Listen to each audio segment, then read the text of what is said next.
Thank you so much.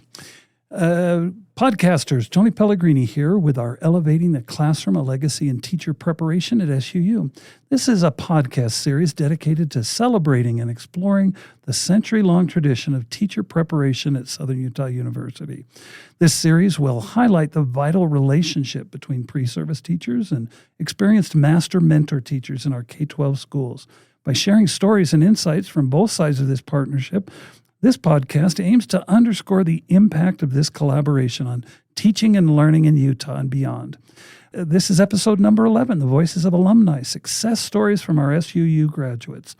And so we've got some questions that we're going to ask, but we'd first like to ask our guests to start maybe with Laureen, introduce yourself, and then Keaton, and then Dallee, would you be willing to introduce yourself before we start with questions? All right. I'm Laureen Graves. I'm Tony's co-host and colleague, and I've had many wonderful experiences teaching with Tony Pellegrini.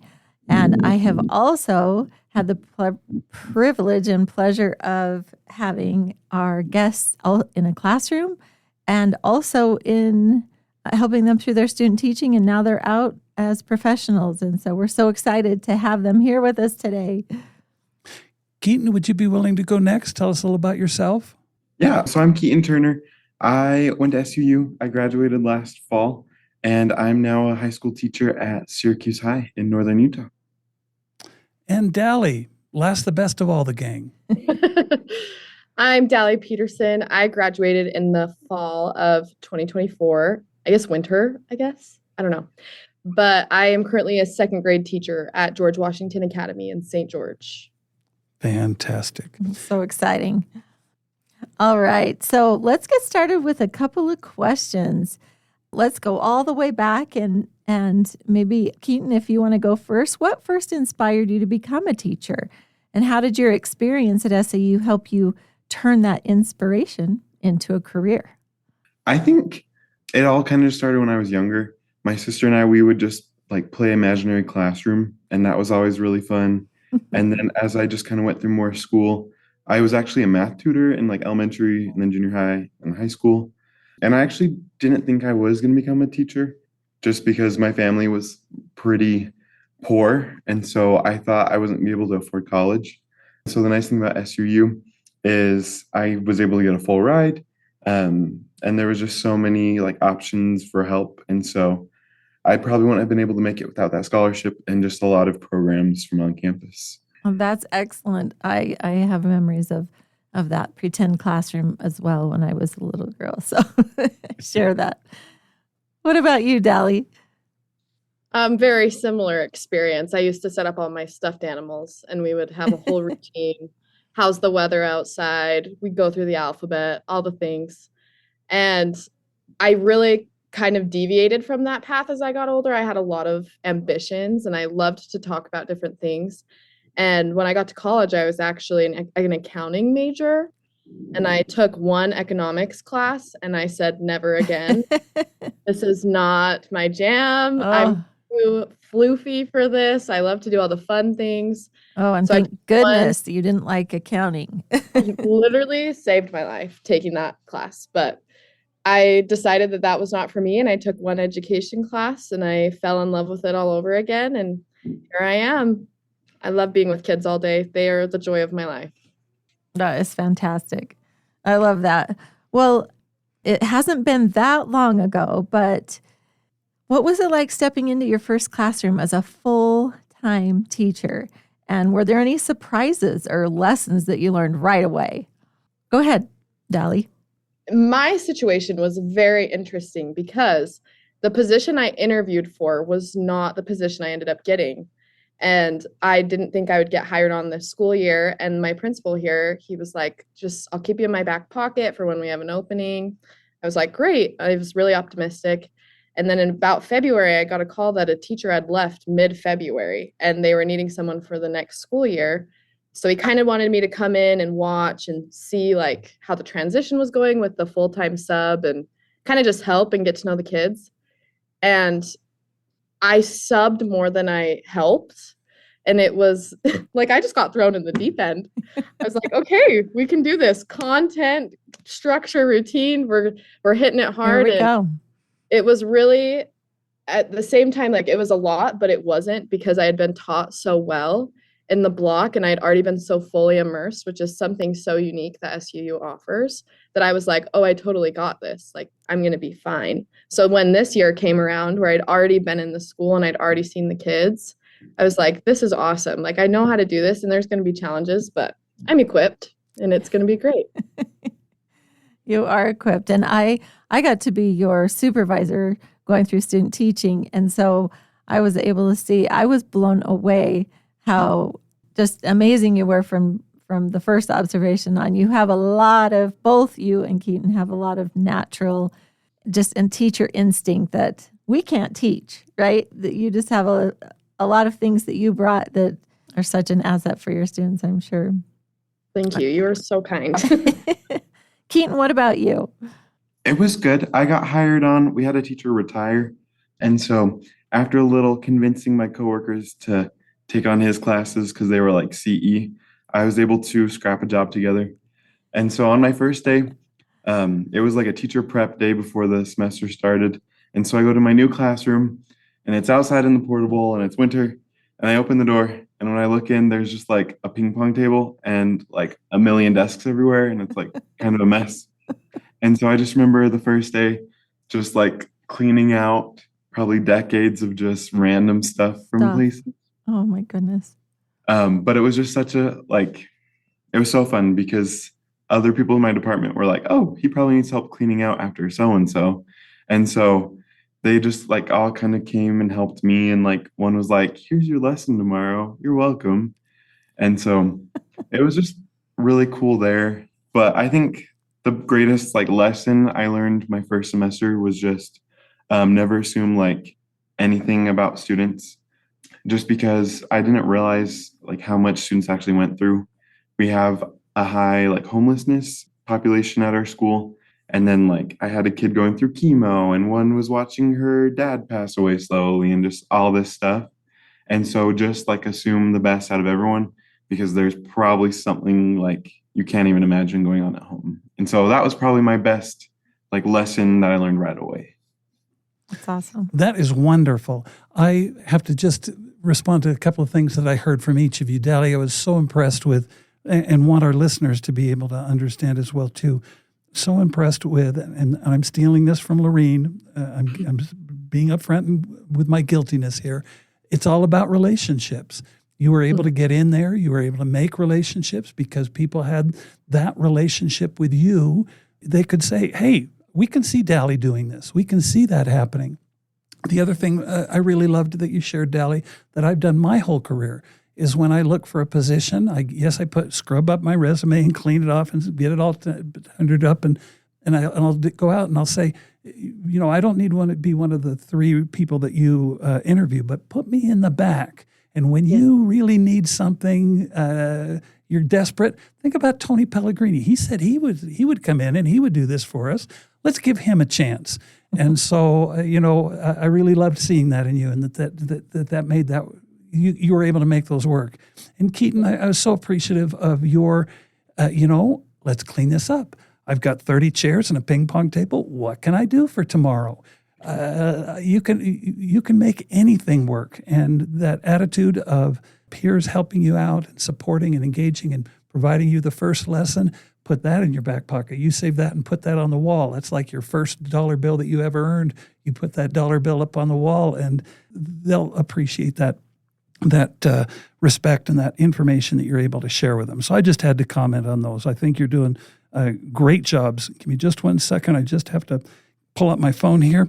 Team, can you share a story or a moment from your teaching career that made you feel especially proud and reaffirmed about that decision to become an educator?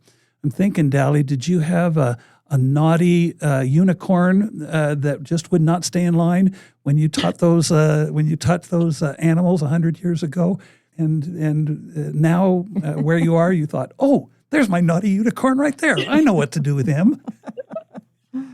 Every single day. But it's crazy. And even I saw this in student teaching and in the block with the students I worked with. And I talk to my team about this all the time. The students that challenge me the most are usually the ones I walk away and I learn so much from them and I feel so connected to them because I've invested so much of my time and my energy and my focus on them. So really my challenge this year, and it might sound a little silly, was I wanted to connect with all students on that level. And so I've really been going out of my way, especially I have some 7-year-olds that are really shy and quiet, and they're the cutest, most darling little things. And most people would leave them how they are because they're quiet and they do their work. And I'm like cracking these little kids like peanut shells. I'm like, you open up, you tell me what you did over the weekend. Let's talk about it. And they love to share and chat and talk. And that's been a huge success for me because I'm building a family in here. I'm building a place where kids feel comfortable to come tell me, I bought a toy for $6 with my own money. I'm like, great, let's get started on math. But we have these little... We're going to start with 6. Yep. Yes. And they love to talk now. So that for me, it's kind of been a building milestone, and I still work on it every day, but it's like my baby. It's what I've been working on. I love to just push these kids who aren't regularly pushed. So thank you so much. Keaton, don't be shy. Speak right up. Give us a moment or a thought from your experience. I think a lot of it is just little things every once in a while. I remember one girl gave me a Valentine last year, and it almost made me cry a little bit because I didn't think anything of it. Or I have a little balloon animal that since died, but I keep it on my wall. I don't know if you can see it up there. I see it. But probably the biggest ones is when you see kids in the wild, so outside of school. And most of the time, people don't really care about saying hi to their teachers, or they'll just kind of ignore you. But it's the ones where they're with their family or with their friends, and they are still oh my gosh, that's my teacher. He taught me. Oh, and it just makes you feel okay, I'm right where I need to be. I love it. I love it. I do have to, before I hand the baton back to Laureen, I've got to just share again, just like that blown up balloon animal, Keaton, all of us as teachers have to keep something that keeps us going. I've known Laureen for 4, 5, 6 years. I've never been in her office when the door is shut. I found out today I need to get into Laureen's office and look at the back of her door. The back of my door. Because that's what motivates and inspires her. I've got to get out there and do that.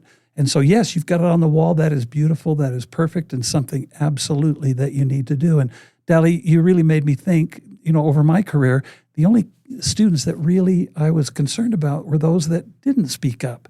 You were doing a great service, getting them to open up about spending $6 on a toy or whatever it might be. The more we can get kids to speak, the more, like Keaton said just a moment ago, we get to know about them.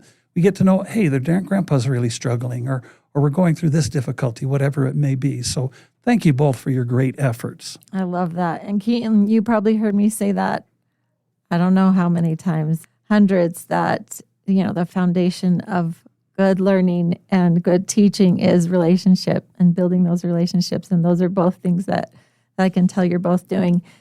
Another quality that, as Tony and I were preparing for this podcast, I was thinking back of on our students and ones, students that we would consider, success stories. And one of the reasons I chose each one of you is because of your ability to show gratitude. Both of you, in all the time that I've known you, have multiple times expressed thanks and gratitude for, the help or the learning. And I mean, you taught me basically, but you were always so grateful to me. And as you each got jobs, you reached back and you emailed us and let us know and shared that success. And y'all just don't even know how much that means to us. And so those qualities have kept you, memorable for us as well. And you'll see that in your students too. And so I think that's also something that you can teach by you're modeling that. And so I'm sure your students are going to be able to do that. So now that you're experts, right, what advice would you give to current SUU education students or even anyone considering to become a teacher today? Do you care if I start, Keaton? Go Is that for okay? it. Okay. Ladies first. I have such a passion for SUU teacher education. Like, I talk to Jamie Hamlin all the time about how much I love this program and what it does for people who come through it. And I had the opportunity to have an SUU block student in my classroom the week before last. It was incredible to share with her. And I didn't think I would be able to share a lot with her in my first year, but we connected on so much. We taught each other so much. And I told her, I said, be a sponge. Anyone you talk to, anyone who shares anything with you, soak it up, decide if you can use it later, but take it and run with it, try it, experiment with it while you can, while what you're teaching is not detrimental and you can experiment, Yeah. and help and learn your style. And I just think that's my best advice is you can learn something from everyone you come in contact with if you're humble enough to do so. So just stay humble and stay a sponge. Learn whatever you can. We need to make some bumper stickers. Be a sponge. A sponge. What about you, Keaton? When I was kind of thinking over this question, there's kind of a lot that comes to mind, but probably like the two most important things is like just get into a classroom as soon as possible. So if it's your first year, like go substitute or go be that cute little like reading specialist person. Just because a lot of the time it's like your block class, it's your first time stepping in. And so I think like that's probably the most important thing. And then just probably your next one is just knowing why. And so on the first day of school, my first lesson is things like, why do I like teaching? Why do I like my subject?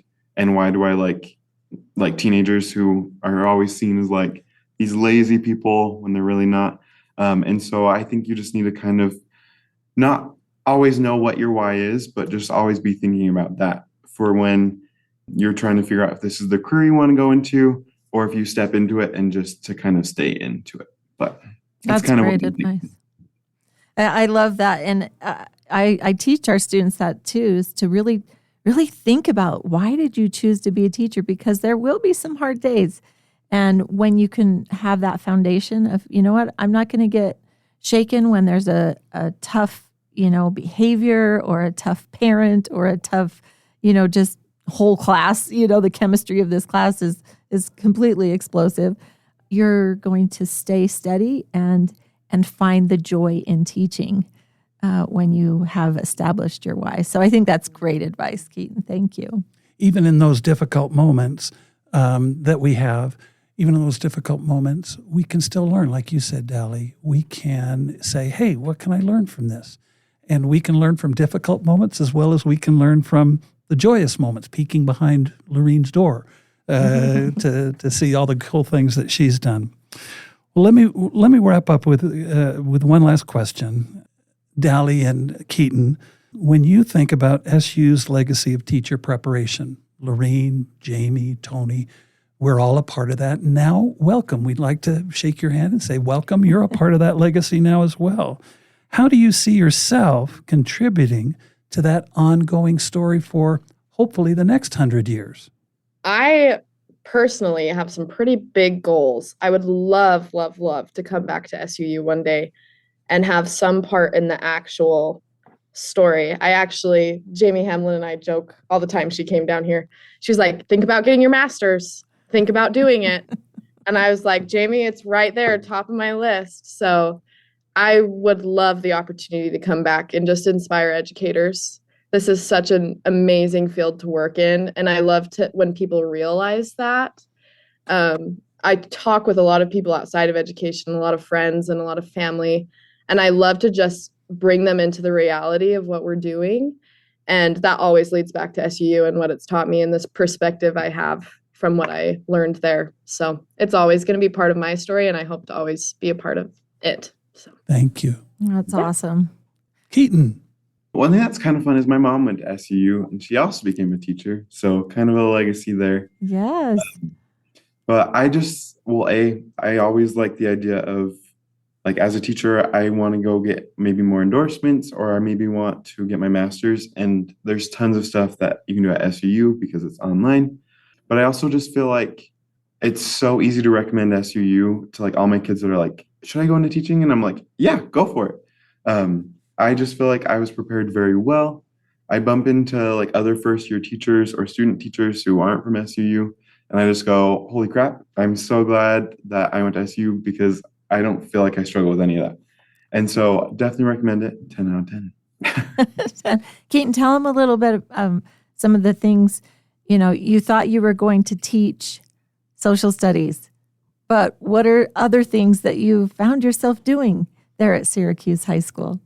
So I originally thought I was just going to jump into 2 history jobs, but then they changed one to a government class, and then they needed a new debate teacher. And so I was kind of like, oh, I don't think I'm ready as a new teacher, but just kind of going for it. And now I'm kind of in a new subject that I love. And so you just never know. Just go. You just never know. And that's kind of what Dallee was saying, just that being that sponge, being open to try different things that you might not know. Sometimes and I think you guys probably felt this as student teachers, am I ready? Am I enough? And I don't think I think if I step back into a K-12 classroom today, I'd be nervous, and I would be, okay, what, I've got more to learn here, because it's every class, every student is different. And I love how you brought that up with, really seeing each student as an individual and don't assume anything about them. And another thing to add to that is just to, if you had a bad day with a student, you have to see them with fresh eyes every day, right? That you're not going to hold anything. And just that's how they reach their potential, is when you believe in them and you build that relationship with them. I love that. Dallee, is there anything unexpected that you're doing besides just teaching all your content? What's something that maybe has popped up that gotten you out of your comfort zone? I actually have 2 things that come to mind. There's some new research coming out of teaching math on what we call vertical boards here at George Washington Academy. Awesome. And it is a way I've never taught math ever before, or never even seen it taught till I got here. Students are on their feet the entire math block, and they're with a partner the entire math block, and they're writing on their own whiteboard. And that was crazy. I was like, what is happening? But it's magical because we have jumped into the deep end with it. And we've watched like kind of the eradication of just copying what the teacher's doing and mimicking. And now kids are critically thinking and they're wanting to solve problems, and math is exciting and new and fun. And it's been so awesome. But as a first year teacher, I was like, this is the scariest thing I've ever seen in my life.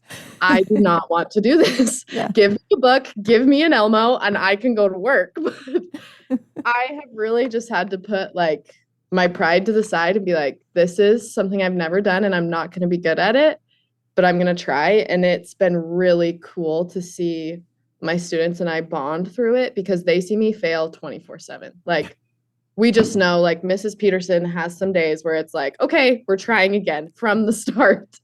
And it's so good for them to see. And it's so good for me to like hold myself in that space so that we're just bonding together through our failures. And so that's been great. And I get to serve on my guiding coalition in our school, which is usually reserved for team leads. But this year they've had other teachers throughout the school volunteer. So I get to collaborate with a lot of great educators in the school, and it's been awesome. I love that. Making those partnerships is important. Dallee, you need to ask Jamie to get a sub for you for a day and come up and teach our block students that vertical math, okay? Yeah. I would love to. I'm not good at it, but hey, it would be fun. You can teach us. You're 5 minutes ahead of us. That's all it takes in education, right? Yes. But I do love that growth mindset, Dallee, that, hey, we tried something, it didn't work, we're going to try again. Keaton, I think with your content, we're trying to, I think, really change what a history classroom looks like, that and pulling, getting away from that model of lecture and students take notes, right? But helping that history come alive and helping students feel engaged. This is a little just on the spot, but what are some of the things that you're doing to help that content come alive? I think it's really I don't know. I observed a lot of teachers today just for another training. And I did see a lot of that lecture, which kind of makes me just feel weird about my subject matter. But in my class, kind of my motto for this year is we're not going to learn history, we're going to live history. Ah, And so we just did like the fall of Rome, and it was one of my best lessons ever. But I have like 4 different games that we play. And so when we're talking about like political instability, there's like a game. So we like go through it. We're not actually getting like assassinated like the emperors were, but oh, I think good. it's so much better than just like, let me tell you a story for an hour. And so Yeah. I think it's helping. We're going to live history. Keaton, that's so good. Well, both of you just bring joy to my heart. We applaud what you're doing. We're so proud of you for, you're living your dream. You've become what you set out to become. And now you're on the front lines and have this opportunity to truly make a difference in this world. And with both of your growth mindsets and those innate and wonderful qualities that each of you possess, you're going to be very memorable and very effective, highly effective teachers. So we thank you for that. Any last words for either one of you as we close? I do have one more if I can share it. Let's hear it. When I was student teaching, I had one teacher, and she said that the slogan for the Marine Corps is like the hardest job you'll ever love. And she's kind of adopted it for teaching. And she's like, if you become a teacher, it'll be the hardest job, but it's the hardest job you'll ever love. And so that's kind of my motto. Choose a career. They're all going to be hard, but choose the one you love the most. So that's excellent advice. Anything, Dallee, you want to add? Other than my bumper sticker, be a sponge, I think you'll make it. If you put in the effort, you'll make it. I remember getting out of student teaching and being like, oh my gosh, I did it. I finished. And I was so scared, and I had nothing to be scared of. Oh. Like, things are challenging, but like I said at the beginning, you're equipped. Every person that leaves the SUU education program, you are equipped to handle whatever you face. Just that confidence, like, own it. Walk into your classroom and own it. Own it. Absolutely. And if you have to, I don't know, I don't love this statement, fake it till you make it, but just you have to almost just tell yourself, I'm enough. Let's go. Let's do this, because you'll get a lot better results, right? Oh, well, thank you both, Keaton and Dallee, for being on the show and for what you're doing. We're just thrilled to have you and hear your insights and thoughts. Loved what you brought to our podcast today.